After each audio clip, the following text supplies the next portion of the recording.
શબ્દ મિત્ર યુટ્યુબ ચેનલના મંચ પરથી વિદ્યાર્થી મિત્રો આપ સૌનું હાર્દિક સ્વાગત કરું છું। આજના સેશનમાં પીએસઆઈ માટે ખૂબ જ મહત્વનો પ્રશ્ન અને તેનું નામ છે અહેવાલ લેખન। તો અહેવાલ લેખનની ચર્ચા કરું છું મિત્રો। અહેવાલ લેખન વિશેના ઘણા જ વિડીયો મિત્રો આ ચેનલમાં મૂકેલા છે, એ જોવાની માટે તમને વિનંતી છે કે જેના કારણે આ જે મુદ્દો જે છે એમાં અહેવાલ લેખનમાં મારે ખૂબ ઊંડાણપૂર્વક ચર્ચા કરવી ન પડે, કારણ કે ટુકડે ટુકડે ઘણા બધા વિડીયોમાં માહિતી આપેલી છે। તો સૌથી પહેલાં મારે વાત કરવી છે કે અહેવાલ લેખન કોને કહેવાય। અહેવાલ લેખનનો અર્થ થાય છે કે ભૂતકાળમાં બનેલી ઘટનાને તમે વર્તમાનમાં જે રજૂ કરવાની માટે માગો છો, તો એ જે વર્તમાનમાં તમે રજૂ કરવાની જે બાબત જે છે, જે ઘટના જે છે, એને અહેવાલ કહેવામાં આવે છે। વર્તમાનપત્રોમાં આવનારા સમાચાર એ પણ એક પ્રકારના અહેવાલ જ છે।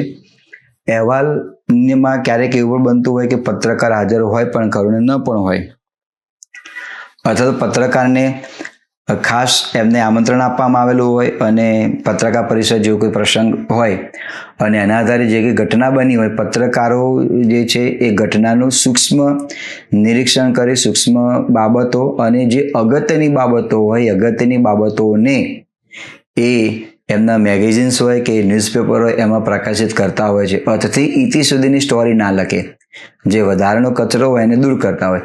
તો કહેવાનું તાત્પર્ય એટલું છે કે જ્યારે તમે આવા કોઈ પ્રશ્નનો ઉત્તર લખો છો, તો એ પ્રશ્નના ઉત્તરમાં મહત્વની બાબતોને જ તમે લખો, બાકીની બાબતો બિનજરૂરી બાબતો છે લખવાની જરૂર નથી।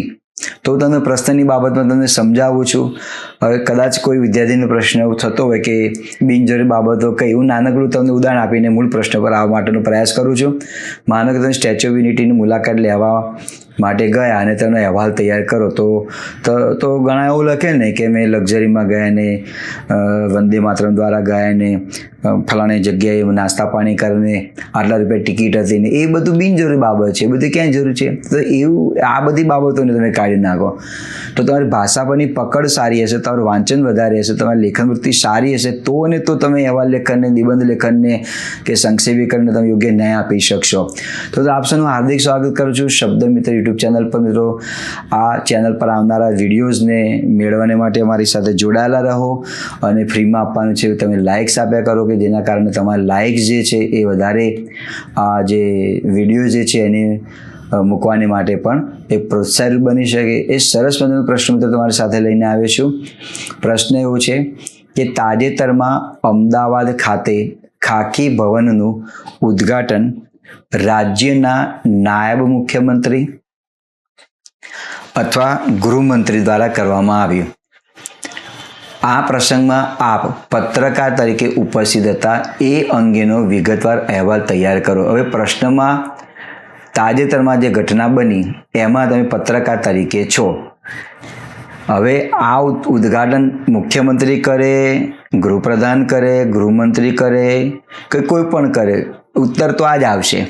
તમે પત્રકાર તરીકે હાજર નથી અને તમે આખો દેખો અહેવાલ છે, અથવા તો તમે ખાલી વાત સાંભળેલી છે એના પ્રશ્ન પૂછ્યા, તો આ ઉત્તર આ જ આવશે, બીજું કોઈ ઉત્તરમાં ફેરફાર નથી। તો સૌથી પહેલાં મારે કહેવું એવું છે કે ખાકી ભવનનું ઉદ્ઘાટન, તો મિત્રો આવો કોઈ એકદમ સત્ય હકીકતને લગતો પ્રશ્ન પૂછાયેલો હોય તો તમારી પાસેની માહિતી હોવી જોઈએ। અહીંયા ગબગોળા ન ચાલે, ખાકી ભવન શું છે, ક્યાં આવેલું છે, શું વિશેષતા છે, એવો આપણે લખવાનો, સત્ય લખવાનો તમારે પ્રયાસ કરવો જોઈએ। કાલ્પનિક પ્રસંગ હોય તો ચાલે, ભલે તમે સ્ટેચ્યુ ઓફ યુનિટીની મુલાકાત નથી લીધી પણ એને લગતું કે વાંચેલું હોય તો તમે લખી શકો ને। તો એવું ખાકી ભવનનું સત્ય ઘટના પર આધારિત છે, મતલબ કે તાજેતરમાં સરખેજ રોડ પર મકરબા ખાતે આ ખાકી ભવનનું ઉદ્ઘાટન કરવામાં આવેલું છે। તો એના અનુસંધાનમાં પ્રશ્ન મિત્રો પીરસી રહ્યો છું, તમને એક આઈડિયા આવે કે ઉત્તરાર્ધે લખી શકાય। આ પૂછાશે એવું કહેતો નથી, પણ તમે લખી શકો આ બાબતને, એ મારો કહેવાનો આશય છે। તો સૌથી પહેલાં મિત્રો તમારે શીર્ષક આપવાનું, મેં શીર્ષક આપેલું છે નંબર 1। નંબર લખતા નહીં, આ તમને સમજાવવા માટે હું નંબર લખું છું। ખાકી ભવન સમાજની સુરક્ષા માટેનું રોકાણ, આ શીર્ષક તમે આપ્યું। હવે શીર્ષક તમે આપો છો તો અંડરલાઇન કરો, ડબલ અવતરણ ચિહ્ન, સિંગલ અવતરણ ચિહ્ન આ કંઈ કરવાની જરૂર નથી, પણ છતાં ઘણા વિદ્યાર્થીઓ કરે છે, એ બાબત યોગ્ય નથી। એટલે તમે અવતરણ ચિહ્ન તમે કોઈ પણ જાતનું તમે કરશો નહીં। હવે આટલી અંડરલાઇન કર્યા પછી તમારે બીજો ભાગ શું આવે? અહીંયા સ્થળ આવે। તો સ્થળ ક્યાં છે? અમદાવાદ. ખાખી બંધ ક્યાં આવેલું છે માનો કે તમને ખબર ના હોય તો ગાંધીનગરમાં જતા રહો, ગાંધીનગર લખી નાખો અથવા અબક લખી નાખો. હવે તારીખ આવે, આ ત્રીજો મુદ્દો છે તારીખનો. તો તારીખમાં જે દિવસે તમારું પ્રશ્ન પેપર હોય એ દિવસની તમારે તારીખ લખવાની હોતી નથી. તો માનો કે આજે 15મી તારીખ છે તો 15મી તારીખના અગાઉની 14, 13, 12, 11, 10 તમે લખી શકો. હવે તારીખ તમે લખો છો તો તા પછી પૂર્ણ વિરામ જ આવે, ગુરુ વિરામ, લઘુ વિરામ, અલ્પ વિરામ, ડેશ આવું કશું જ આવે નહીં. તારીખમાં હંમેશા તિર્યક રેખા આવે અને તિર્યક રેખા કહેવામાં આવે છે. હવે જે મંથ ચાલે છે તે પ્રમાણે લખ્યું છે 02. એક અંક હોય તો આગળ તમે 0 ઉમેરો. 02/2026 અને તારીખ 15 ન લખતા હું તારીખ લખીશ તારીખ 14. તારીખ 14/2/2026. ઓકે, આટલી તમને ખ્યાલ પડી ગયો. હવે ચોથો મુદ્દો મારો આવશે પ્રસ્તાવના. આ પહેલું શીર્ષક તમારે આવ્યું, બીજું તમારે સ્થળ આવ્યું, ત્રીજું તમારે તારીખ આવી, ચોથો મુદ્દો આવે તમારે પ્રસ્તાવનાનો. તો અહેવાલ લેખનને તમે 3 વિભાગમાં તમે વહેંચી શકો. પહેલો જે વિભાગ જે છે પ્રસ્તાવના. પ્રસ્તાવના એવું લખવાનું નથી, માત્ર ને માત્ર તમે માનસિક કલ્પના કરો કે પહેલો મુદ્દો મારો પ્રસ્તાવનાનો છે. તો પ્રસ્તાવના એટલે શું? જે પ્રશ્નનું ઉત્તર તમે લખી રહ્યા છો એ પ્રશ્નના જે દ્રશ્ય જે છે, જે વર્ણન જે છે, જે ચિત્ર જે છે એની તરફ તમે લઈ જઈ રહ્યા છો એમ. તો અહીંયા કોઈ વ્યક્તિ વાંચતો હોય તો તેની આંખોમાં ખાખી બનું દ્રશ્ય એનું સર્જન થાય, વિસર્જન ન થવું જોઈએ, સર્જન થવું જોઈએ. તો પહેલો મુદ્દો પ્રસ્તાવનાનો છે. પ્રસ્તાવના તમે લખો તો અહીંયા તમારે કોઈ આવી નિશાની કરવાની જરૂર નથી. ઘણા વિદ્યાર્થીઓ એરો મારતા હોય છે, ડબલ એરો કરતા, આવું કંઈ જ ન કરતા માત્ર ને માત્ર તમે થોડી સ્પેસ આપીને તમે અહેવાલનો જે પ્રસ્તાવના છે તેમાંથી ફકરો પાડો. તો પહેલો મુદ્દો મારો પ્રસ્તાવનાનો છે. હું આ રીતે પ્રસ્તાવના લખીશ, તમે તમારી રીતે પણ લખી શકો છો. ખાખી વર્દીના માન સન્માન જાળવવાની સાથે તેમને માનસિક શારીરિક હળવાશ અનુભવાય તેવા હેતુથી અમદાવાદમાં ખાખી ભવનનું ઉદ્ઘાટન રાજ્યના માનનીય નાયબ મુખ્યમંત્રી અથવા તો ગૃહમંત્રીના વરદ હસ્તે કરવામાં આવ્યું હતું. મેં ઓબ્લિક એટલા માટે મૂકેલું છે, પ્રશ્નમાં તમને ગૃહમંત્રી પૂછાયું, પ્રશ્નમાં નાયબ મુખ્યમંત્રી પૂછાયું, પ્રશ્નમાં મુખ્યમંત્રી પૂછાયું, પ્રશ્નમાં તમને IPS અધિકારીનું પૂછાયું, પોલીસ કમિશનરનું પૂછાયું, તો તમારે એનું નામ સૂચિત કરવાનું છે. આ માત્ર ને માત્ર એક ઉદાહરણ છે. રાજ્ય સરકાર દ્વારા લેવામાં આવેલ પોલીસ પ્રત્યેની સહાનુભૂતિનું આ પગલું વિશેષ મહત્વ ધરાવે છે. સહાનુભૂતિની જોડણી તમે ધ્યાનમાં રાખજો. શક્ય હોય ત્યાં સુધી ગુજરાતી ભાષામાં જોડણી સાચી લખાય એવો સંનિષ્ઠ પ્રયાસ તમે કરો. ચાલશે, માર્ક મળશે એવી વાહિયાત વાતોથી બચવાનો પણ તમે સંનિષ્ઠ પ્રયાસ તમે કરો.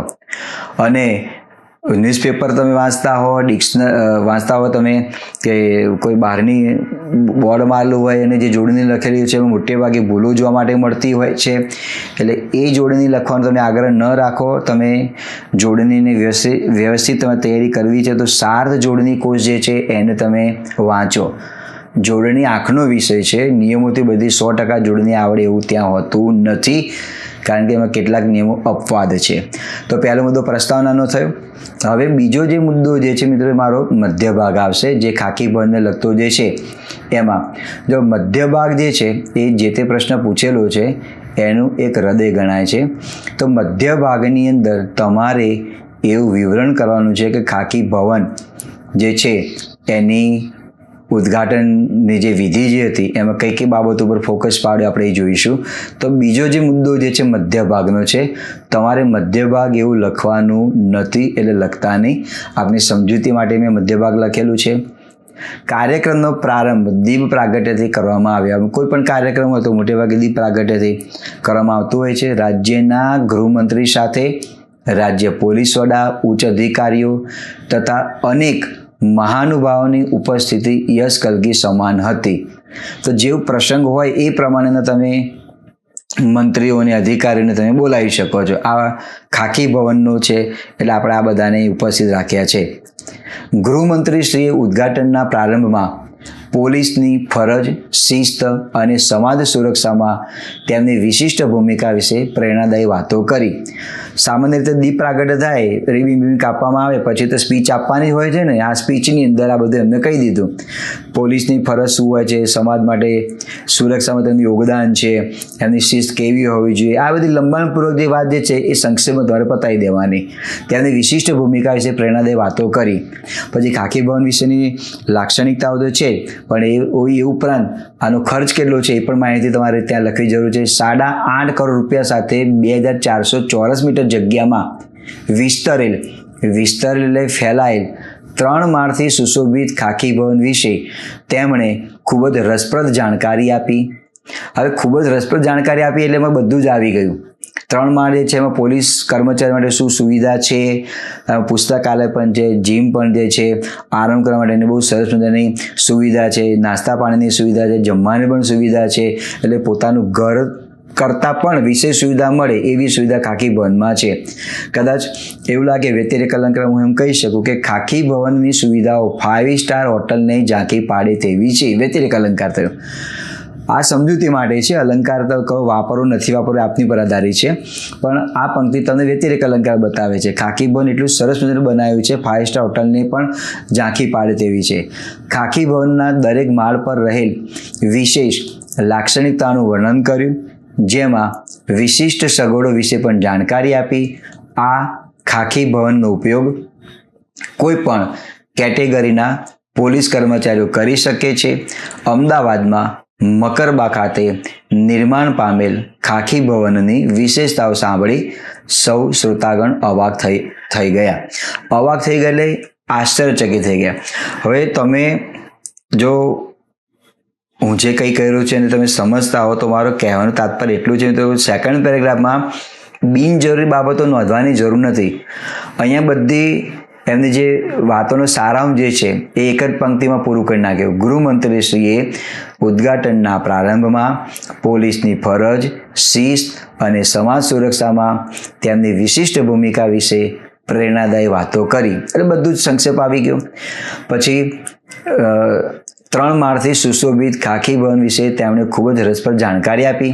કઈ માહિતી છે ઝીણવટપૂર્વક આપણે ત્યાં ઉલ્લેખ કરવાનો નથી, કારણ કે આપણે વધુ 100 શબ્દોમાં આપણે લખવાનું હોય તો એટલું બધું તમારે કટ કરવાની જરૂર છે. હા, આખી તમારે આત્મકથા લખવાની હોય તો બરાબર છે, તમે શબ્દો પાના તમે ભરી કાઢો. તમે નવલકથા લખવાની હોય કે નવલિકા પણ ટૂંકમાં લખવાની હોય છે. નવલકથા લખવાની બરાબર છે, એ બધું તમે લખો. કયા કપડાં પહેરીને આવે તેને કેવી રીતે ઉદ્ઘાટન કરવામાં આવ્યું, તાળીઓ કોણે પાડીને શું બોલવામાં આવ્યું ને એ બધું ત્યાં તમે લખો. પણ અહીંયા જરૂર નથી, કારણ કે આપણે તો ટૂંકું ને ટચ, સીધું ને સટ એનો જ ઉપયોગ આપણે કરવાનો છે. અને એ સારા પત્રકારની, એક સારા અધિકારીની મિત્રો છાપ છે. તમે PSIની નોકરી મળ્યા પછી તમારા ઉપલા અધિકારી એમ કે ફલાણા જગ્યાએ કંઈ આ ઘટના બની, ચલો તમે અમને એનો અહેવાલ આપો. તો અહેવાલમાં તમારે શું કરવું પડે? જે મુખ્ય બાબતો જે છે કે જેના કારણે જે કંઈ ઘટના બની હોય એની યોગ્ય ન્યાય મળી શકે, એની યોગ્ય રીતે તમારે પીરસવાનું હોય. આ તમારી કળા છે, માટે આ પ્રશ્ન પરીક્ષામાં પૂછેલો છે. હવે આ પૂર્ણ કર્યા પછી મિત્રો હવે આપણે ત્રીજો ફકરો લઈશું. ત્રીજો જે ફકરો જે છે તેનો સમાપનનો આવશે. જેવો પ્રશ્ન એ પ્રમાણે સમાપન જુદી જુદી રીતે થતું હોય છે. અહીંયા પ્રશ્ન જે છે એ ખાખી ભવનના ઉદ્ઘાટનનો પ્રશ્ન છે, અને તમે પત્રકાર તરીકે તમે આવ્યા છો, તમે અબક વર્તમાન પત્રકાર માટે વર્તમાન પત્ર માટે તમારે લખવાનું છે. તો જે પ્રશ્ન છે એના અનુસંધાનમાં હું પૂર્ણાવતી આ પ્રમાણે કરીશ. અંતિમ ભાગ છે એટલે કે તેને આપણે કહીશું સમાપન. તો સમાપન એવું લખવાનું નથી, પણ આ જે અંતિમ ભાગ જે છે તેને સમાપન કહી શકે. સારાંશ ના કહેવાય. ઘણા સારાંશ ઉપયોગ કરે છે, બોધાર્થ ઉપયોગ કરે છે, એ બધા શબ્દો ના આવે.